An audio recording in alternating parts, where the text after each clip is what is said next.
The Surat district Muslim education society સંચાલિત Anglo Urdu boys high school ખાતેથી ધોરણ 11 નામાના મૂળ તત્વો વિષય લઈને હું ડૉક્ટર ખદીજા રૂવાલા આપ સૌનું હાર્દિક સ્વાગત કરું છું.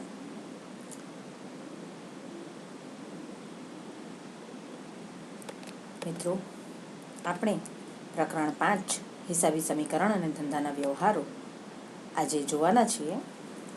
Accounting equations and business transactions, જેનો ગુણભાર છે 3 સમીકરણની અસર 3 ગુણમાં પ્રથમ પરીક્ષામાં પૂછાય છે. પ્રસ્તાવના સૌપ્રથમ જોઈએ. અત્રે હિસાબી સમીકરણ એટલે પાકા સરવૈયાનું સમીકરણ, જે મિલકતો બરાબર મૂડી વત્તા દેવા એટલે કે કુલ મિલકતો જેટલી થાય તે બરાબર મૂડી અને દેવાનો સરવાળો કરો તો થાય. મિલકતોને કહેવાય અસેટ્સ, મૂડી એટલે કેપિટલ અને દેવું એટલે લાયબિલિટીઝ. એટલે કે એ બરાબર C+L વડે ટૂંકમાં તેને દર્શાવવામાં આવે છે. મિત્રો, આ સમીકરણના આધારે મિલકતમાં વધારો થાય છે કે મૂડીમાં વધારો થાય છે, મિલકતમાં ઘટાડો, દેવામાં વધારો, દેવામાં ઘટાડો, ટૂંકમાં એમાં વધે છે, સીમાં વધે છે કે એલમાં, અથવા એ ઘટે, સી ઘટે કે એલ ઘટે, એ રીતે વધારો ઘટાડો આપણે દર્શાવવાનો છે અને પાકા સરવૈયાના સમીકરણ પર અસર આપવાની છે. આ હિસાબી વ્યવહારો રજૂ કરવાની અમેરિકન પદ્ધતિ છે, જેને આપણે હિસાબી સમીકરણ વડે ઓળખીએ છીએ. મિત્રો, વ્યવહારોની નીચે પ્રમાણે વર્ગીકૃત કરી દેવામાં આવે તો સમીકરણ પદ્ધતિને આપણે સરળતાથી સમજી શકીએ. તો સૌથી પહેલું છે માલને લગતા વ્યવહારો. માલના વ્યવહારોમાં માલની ખરીદી, વેચાણ, ખરીદ પરત, વેચાણ પરત ને અન્ય રીતે ગયેલ માલ, એમ માલના વ્યવહારોને જુદા કરી દેવાના. તો એ આપણું માલને લગતા વ્યવહારો થાય. મિલકતને લગતા વ્યવહારો હોય તો ખરીદ વેચાણને લગતા, મિલકતો કાં તો ખરીદીએ કાં વેચીએ. ઉપજ ખર્ચના વ્યવહારો હોય તેમાં ઉપજ પણ હોઈ શકે અને ખર્ચ પણ હોઈ શકે, જેમાં મળેલ ભાડું, કમિશન, ડિવિડન્ડ વગેરે ઉપજ હોય, જ્યારે જાહેરાત ખર્ચ, મજૂરી, પગાર, વહીવટી ખર્ચ વગેરે ખર્ચ તરીકેમાં સમાવેશ થાય છે. અને કેટલીક વસ્તુ નાણાં ઉછીના લેવા અને પરત કરવા, ઉછીના નાણાં લેવામાં આવે તેના લગતા વ્યવહારો હોય કે ઉછીના નાણાં પરત કરવામાં આવે તેના લગતા વ્યવહારો પણ હોઈ શકે છે. આ વ્યવહારોને એ બરાબર C+L ની અસર મુજબ નીચે પ્રમાણે દર્શાવી શકાય. ફક્ત એમાં વધારો થાય અને ઘટાડો પણ થઈ શકે. એટલે કે એક મિલકત વધે કે અન્ય મિલકત ઘટે. એ અને સી બંનેમાં વધારો ઘટાડો થાય. એ અને એલ બંનેમાં વધારો ઘટાડો થાય. સી અને એલ તેમાં વધારો ઘટાડો થાય, અથવા તો સીમાં જ ફક્ત વધારો ઘટાડો પણ થઈ શકે. આ સમીકરણ પર અસર છે. એટલે સમીકરણ એટલે એ બરાબર C+L એમાં વધારો કે ઘટાડો સૂચન કરે છે. મિત્રો, આના આધારે આપણે સમીકરણ પર અસર જોવાના છીએ. ચાલો જોઈએ આગળ. ઉદાહરણ 1 જોઈએ, જેનાથી આપણને વધારે ખ્યાલ આવે. ચોપડીનો જ દાખલો છે, ઉદાહરણ જ લીધું છે કે નીચેના વ્યવહારોની આમ નોંધ લખીને તે વ્યવહારોની અસર સમીકરણ દ્વારા સમજાવો અથવા તો સમજાવેલ છે. તે આપણે જોતા જઈએ કઈ રીતે સમજાવી છે. જેમાં આપણે એક પાના પર ક્રમ, વ્યવહારની આમ નોંધ, ઉધાર, જમા એમ અસર આપીશું, અને બીજા પાના પર એ બરાબર C+L એટલે કે આ જ વ્યવહારની, આ જ આમ નોંધની એ પર શું અસર થાય છે, સી પર શું અસર થાય છે અને એલ પર શું અસર થાય છે તે જોઈશું. પહેલો એક વ્યવહાર આપણને આપેલો છે કે ₹50,000 રોકડા લાવી ધંધો શરૂ કર્યો. ₹50,000 રોકડા લાવી ધંધો શરૂ કર્યો. રોકડ આવે છે અને મૂડી માટે આમ નોંધ થાય. રોકડ ખાતે ઉધાર તે મૂડી ખાતે, રોકડ ખાતે ઉધાર 50,000 તે મૂડી ખાતે 50,000. આ તમારી આમ નોંધ થાય છે. ટૂંકમાં રોકડમાં વધારો દેખાય છે અને મૂડીમાં વધારો દેખાય છે. રોકડ એટલે તો કે રોકડ શિલ્લક એ બરાબર C+L માં એ એટલે એસેટ્સ, મિલકત તરીકે રોકડને દર્શાવવામાં આવે એટલે એમાં વધારાનું સૂચન કરે છે. જ્યારે મૂડી એટલે કે કેપિટલ એટલે સીમાં વધારો દેખાય છે. ચાલો આની આપણે અસર જોઈએ કઈ રીતે થાય. એ બરાબર C+L પર તો એ રોકડ છે એટલે 50,000 આવી, 50,000નો વધારો દેખાય છે, 50,000 દેખાયા. અને સી મૂડી બરાબર 50,000, લાયબિલિટીઝને કોઈ અસર થતી નથી એટલે કે દેવાની વધઘટ નથી, માટે શૂન્ય દર્શાવેલું છે. બીજો વ્યવહાર જોઈએ. હવે આ આખો દાખલો કન્ટિન્યુ રહેશે મિત્રો. એટલે 50,000ની મૂડીથી ધંધો શરૂ કર્યો તો તે ક્યાં જઈને છેવટે અટકે છે. ખૂબ જ મજા આવશે જો જરાક ધ્યાનથી કરશો તો, કે કેવી રીતે વધઘટ થાય છે મિલકતોમાં, મૂડીમાં, દેવામાં. જો બીજો વ્યવહાર છે, ₹10,000નું ફર્નિચર ખરીદ્યું. ફર્નિચર આવી રહ્યું છે, ખરીદી નથી, માલની ખરીદી નથી એટલે ખરીદી નહીં લખીશું, પણ ફર્નિચરની ખરીદી છે માટે લખાય ફર્નિચર ખાતે ઉધાર તે રોકડ ખાતે. આમ નોંધ થાય ફર્નિચર ખાતે ઉધાર 10,000 તે રોકડ ખાતે 10,000. ફર્નિચર આવ્યું એટલે મિલકત વધી એ પ્લસ, અને રોકડ ઘટી એ માઇનસ જ થયું. એટલે અહીંયા અસેટ્સ પર એટલે મિલકતો પર જ અસર થાય છે, મૂડી અને દેવાને કોઈ અસર થશે નહીં. એટલે આ રીતે થશે. જુઓ મિત્રો, રોકડ આપણી પાસે 50,000ની હતી, જેમાંથી આપણે ફર્નિચર ખરીદી પેટે 10,000 ચૂકવી દીધા. તો હવે હાથ પર રોકડ બચી ફક્ત 40,000ની, પણ સામે પક્ષે બીજું ફર્નિચર રૂપી મિલકત આપણી પાસે 10,000ની આવે છે, માટે એ મિલકત ટોટલ તો આપણી પાસે એ બરાબર 50,000 જ રહે છે. મૂડી બરાબર બી 50,000 જ કહેવાશે અને દેવાને કોઈ અસર થશે નહીં. સમજાય છે ને મિત્રો? જાઓ આગળ. ત્રીજો વ્યવહાર જોઈએ. ₹12,000નો માલ રોકડેથી ખરીદ્યો. અત્રે માલ આવે છે 12,000નો અને રોકડેથી ખરીદ્યો એટલે રોકડ જાય છે. આમ નોંધ થાય ખરીદ ખાતે ઉધાર તે રોકડ ખાતે 12,000. માલ આવ્યો એટલે મિલકત આવે છે, એમાં વધારો થાય છે, અને રોકડ ઘટે છે એટલે રોકડ શિલ્લકમાં ઘટાડો થાય છે, માટે એમાં જ ઘટાડો થાય છે. ચાલો જોઈએ સમીકરણ પર શું અસર થાય છે. આપણી પાસે રોકડ જુઓ મિત્રો, ઉપર 40,000ની છે રોકડ. આ રોકડ 40,000ની અહીંયા લાવ્યા, જેમાંથી ખરીદી પેટે 12,000 ચૂકવી દીધા એટલે બચ્યા રોકડ 28,000. ફર્નિચર તો જેવું હતું તેવું ને તેવું જ 10,000નું નીચે છે, પણ એની સામે માલનો સ્ટોક આવ્યો. ખરીદી કરી એટલે માલનો સ્ટોક આવી ગયો 12,000નો. અત્રે આપણી એ બરાબર મિલકતોને કોઈ અસર નહીં થઈ, 50,000ની 50,000 જ બચી. ખ્યાલ આવ્યો? પરંતુ જુઓ, એક મિલકત પહેલાં હતી રોકડ, પછી આવી બીજી ફર્નિચર, હવે ત્રીજું આવ્યું સ્ટોક. છે 50,000નું જ, પણ વધઘટ થઈને મિલકતોમાં 50,000ના 50,000 જ રહ્યા, પણ 3 મિલકત થઈ ગઈ અત્રે આપણી પાસે. સામા પક્ષે મૂડી તો એઝ ઇટ ઇઝ 50,000 અને દેવાને કોઈ અસર થતી નથી. આગળ એક વ્યવહાર જોઈએ. ₹8,000નો માલ બ પાસેથી ખરીદ્યો. જો અત્રે મિત્રો થોડોક ફેરફાર થયો. હવે માલ ખરીદ્યો છે એટલે ખરીદ ખાતે ઉધાર તો આવ્યું, પણ કોની પાસેથી ખરીદ્યો તો કે બ પાસેથી. એટલે બનું દેવું વધે છે અહીંયા. હવે એ બરાબર C+Lમાં એલને અસર થાય છે અત્રે. આમ નોંધ પહેલાં થશે ખરીદ ખાતે ઉધાર તે બ ખાતે ₹8,000. માલ આવ્યો એટલે મિલકત આવી, એમાં વધારો થયો, સામે દેવું વધ્યું છે. જુઓ મિત્રો, 8,000નું દેવું પાકી ગયું હવે આપણું. તો ચાલો જોઈએ આમ નોંધ, એની અસર જોઈએ.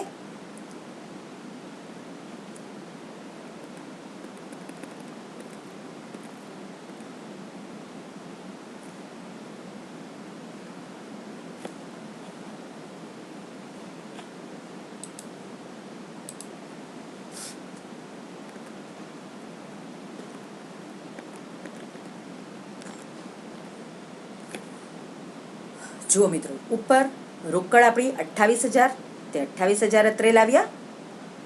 સ્ટોક છે આપણો 12,000નો, તો 12,000 વત્તા 8,000નો બ પાસેથી આપણે માલ ખરીદ્યો, તો 12,000 વત્તા 8,000 એમ ખરીદી થઈને માલ સ્ટોક આપણો થઈ ગયો 20,000નો. અને ફર્નિચર તો 10,000નું 10,000 જ રહ્યું. હવે આપણી એસેટ્સ એટલે કે મિલકતો આપણી પાસે 58,000 થઈ ગઈ. સામે મૂડી તો 50,000ની જ છે, પણ બનું દેવું 8,000 થયું એટલે 50 ને 8 58,000 થઈ ગયા. એટલે મિલકતો બરાબર મૂડી અને દેવા, ડાબી બાજુ બરાબર જમણી બાજુ. મિલકતો જો 58,000ની થઈ તો સામે કેપિટલ અને લાયબિલિટી મળીને પણ 58,000 દેખાય છે. ખ્યાલ આવે છે ને મિત્રો? ચાલો જઈએ આગળ.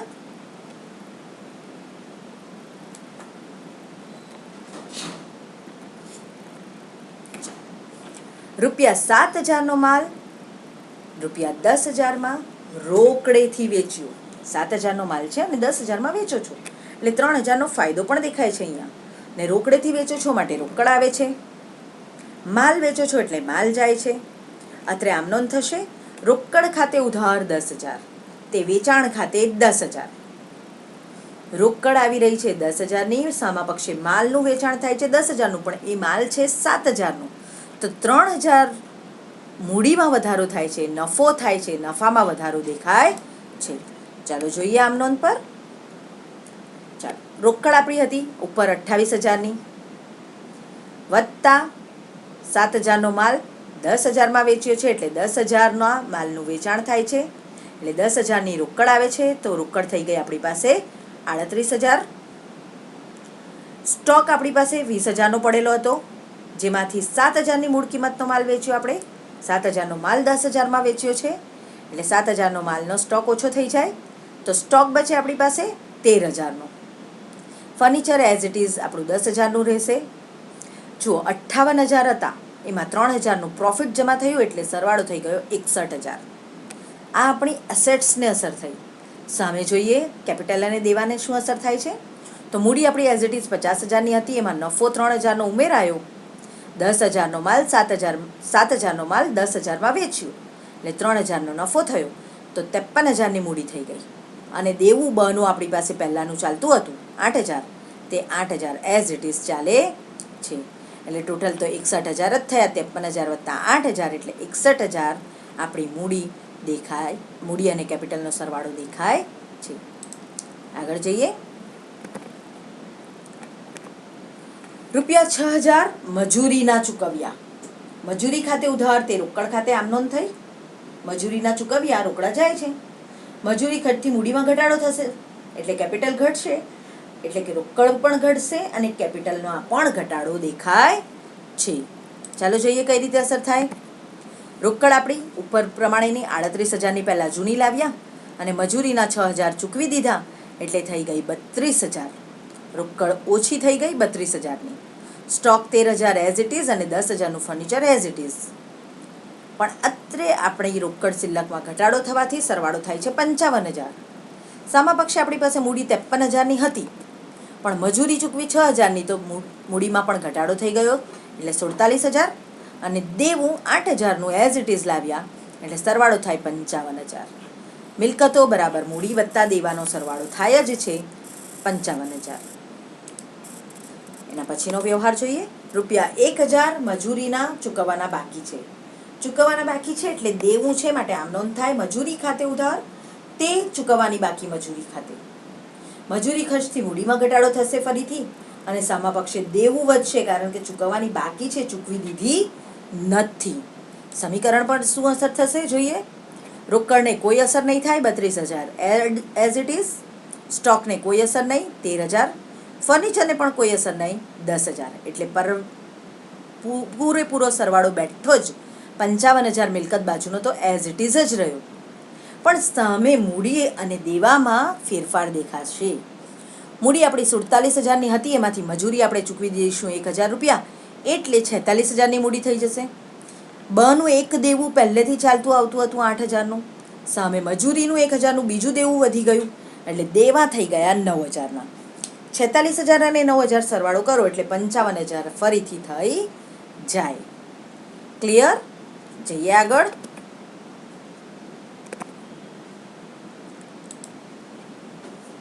ખૂબ જ સરળ છે મિત્રો પણ ખાલી આમ નોંધ પરથી તમને મૂડી કે મિલકત કે દેવામાં વધઘટ સમજણ પડે તો ખ્યાલ આવે કે ક્યાં વધારો કે ઘટાડો થાય છે. આગળ જોઈએ. કમિશનના 4,000 રોકડા મળ્યા. રોકડ મળે છે રોકડ શિલ્લકમાં વધારો થાય છે અને કમિશન રૂપી મળે છે એટલે મૂડીમાં વધારો થાય છે. આમ નોંધ થાય. રોકડ ખાતે ઉધાર 4,000 તે કમિશન ખાતે 4,000. રોકડ શિલ્લકમાં વધારો એમાં વધારો અને મૂડીમાં વધારો એટલે કેપિટલમાં વધારો સીમાં વધારો. ચાલો જોઈએ. રોકડ આપણી પાસે 32,000ની હતી કમિશનના 4,000 ઉમેરાયા એટલે થઈ ગઈ રોકડ 36,000ની. સ્ટોક અને ફર્નિચર એઝ ઇટ ઇઝ રહી એટલે સરવાળો થાય 59,000. 55,000 હતા 4,000 કમિશનના આવ્યા એટલે 59,000 થઈ ગયા. સામે મૂડી 46,000ની હતી અને કમિશન રૂપી નફો આવ્યો 4,000નો એટલે 50,000નો સરવાળો થઈ ગયો. દેવા તો એઝ ઇટ ઇઝ જ 9,000 રહ્યા એટલે 59,000નો સરવાળો કેપિટલ અને લાયબિલિટીનો પણ આપણને દેખાય છે. મૂડી અને દેવાનો પણ દેખાય છે. આગળ જોઈએ. ડિવિડન્ડના ₹9,000 મળવાના બાકી છે. મળી નથી ગયા મિત્રો, મળવાના બાકી છે એટલે આપણું લેણું થાય છે. આમ નોંધ થાય. મળવાના બાકી ડિવિડન્ડ ખાતે ઉધાર તે ડિવિડન્ડ ખાતે 9,000.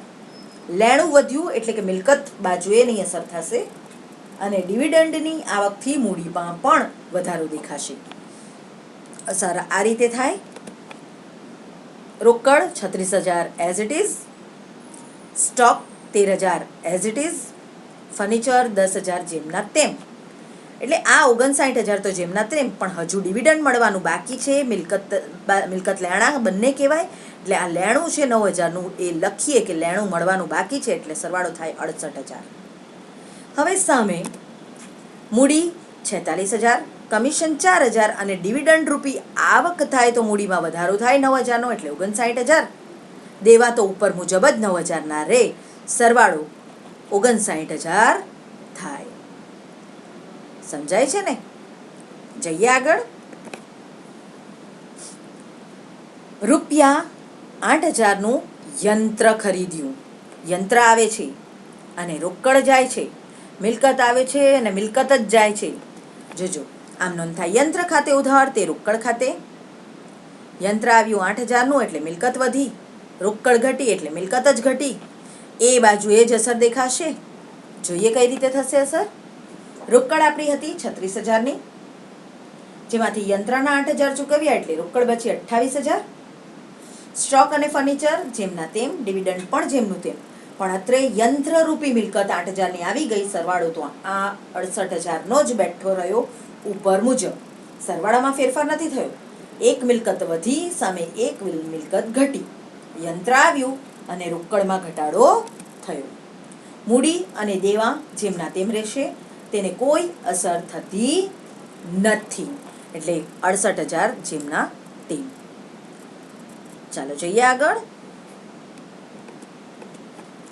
રૂપિયા 25,000ની જમીન રાધા પાસેથી ખરીદી. અત્રે રાધાનું નામ પણ છે, જમીન રૂપી મિલકત પણ આવે છે. આમ નોંધ થાય. જમીન ખાતે ઉધાર 25,000, તે રાધા ખાતે 25,000. જમીન રૂપી મિલકત એટલે એસેટ્સમાં વધારો થયો અને રાધા રૂપી દેવું એટલે કે લાયબિલિટીમાં વધારો દેખાય છે. ચાલો જોઈએ એની અસર. રોકડ ઉપર મુજબ 28,000, સ્ટોક, ફર્નિચર, ડિવિડન્ડ મળવાનું બાકી અને યંત્ર. અત્રે સુધી આ બેઠી અસર બધી છે, કોઈ ફેરફાર દેખાતું નથી. પરંતુ 25,000ની જમીનમાં વધારો થયો એટલે 25,000 જમીનના આવી ગયા. આ ઉધાર જમીન આવેલી છે એટલે 93,000નો સરવાળો થયો. સામે દેવામાં રાધાનો વધારો થશે. આપણે મૂડી તો ઉપર મુજબ જ 59,000 નીચે લાવીશું. દેવામાં બનું દેવું 8,000 હતું, મજૂરીના 1,000 હતા, પણ એક બીજું દેવું વધી ગયું રાધાનું 25,000નું, જમીન લીધી તેનું, એટલે સરવાળો થાય 34,000. આપણી પાસે આપણી મૂડી 59,000 છે, સામા પક્ષે દેવા 34,000 છે, મિલકત 93,000ની આપણી પાસે પડેલી છે. મિલકત બરાબર મૂડી અને દેવાનો સરવાળો થાય છે. ચાલો જઈએ આગળ. રૂપિયા 20,000ની બેંક લોન લીધી અને રોકડા ઉપાડ્યા. બેંક લોન લીધી અને રોકડા ઉપાડ્યા એટલે રોકડ આવે છે અને બેંક લોન રૂપી પાછું દેવું વધે છે. રોકડ ખાતે ઉધાર 20,000, તે બેંક લોન ખાતે 20,000. રોકડ શિલ્લક એટલે મિલકતમાં વધારો અને બેંક લોન એટલે બેંકના દેવામાં વધારો દેખાય છે. જોઈએ. રોકડ શિલ્લક આપણી 28,000 હતી, લોન રૂપી રોકડ આવી 20,000ની એટલે રોકડ થઈ ગઈ હાથ પર 48,000. સ્ટોક, ફર્નિચર, ડિવિડન્ડ, યંત્ર, જમીન બધું બેઠું ઉપર પ્રમાણેની મિલકતો જેમની તેમ આપણી પાસે પડેલી છે, પણ સરવાળો થયો 1,13,000. સામે જોઈએ. મૂડી 59,000 જેમની તેમ જ છે, કમિશન અને ડિવિડન્ડ રૂપી આવક સાથે 59,000નો સરવાળો. અને દેવામાં વધારો થયો. દેવા 2 હતા, 3 હતા, 4 થઈ ગયા. હવે પહેલું બનું દેવું હતું, પછી મજૂરીનું આવ્યું, પછી રાધાનું આવ્યું. હવે બેંક લોન રૂપી 20,000 આવ્યા એટલે 54,000નો દેવું થઈ ગયું. આ 59,000 ને 54,000નો સરવાળો કરો મિત્રો તો 1,13,000 જ થશે. એટલે કે એક નોંધ યાદ રાખજો કે પાકા સરવૈયાનું જે સમીકરણ બોલાય છે તે એ બરાબર એટલે કે મિલકતનો સરવાળો મૂડી અને દેવાના સરવાળા બરાબર જ થાય. એટલે એ બરાબર C+L જળવાય છે એવું કહેવાય છે ને. સરળ. ચાલો તો 2 દાખલા આજે હોમવર્ક માટે લઈ જાઓ. પાના નંબર 115 ઉદાહરણ નંબર 2 અને પાના નંબર 124 પર પ્રશ્ન નંબર 1 અને 2 સ્વાધ્યાયના 2 દાખલા છે. આ ચેપ્ટરના એ બંને દાખલા તમારે કરવાના છે. પ્રશ્ન નંબર 1માં તો 5 વિકલ્પ છે અને 2માં એક આવો નાનકડો દાખલો છે જે તમારે ગણવાનો છે. તમને ચોક્કસ રૂપે સમજ પડી જશે તો ચોપડો ખોલો, પેન કાઢો, સમય બગાડ્યા વગર ફટાફટ દાખલા ગણવા લાગો. આના પછીના સેશનમાં આપણે ફરીથી મળીશું. આ સેક્શન બ્રેક છે નવા ચેપ્ટર સાથે. નવા ગુણભાર સાથે ફરી આપણે મારા નેક્સ્ટ સેશનમાં મળીશું. ત્યાં સુધી મને રજા આપો. અલ્લાહ હાફિઝ. અસ્સલામુ અલૈકુમ.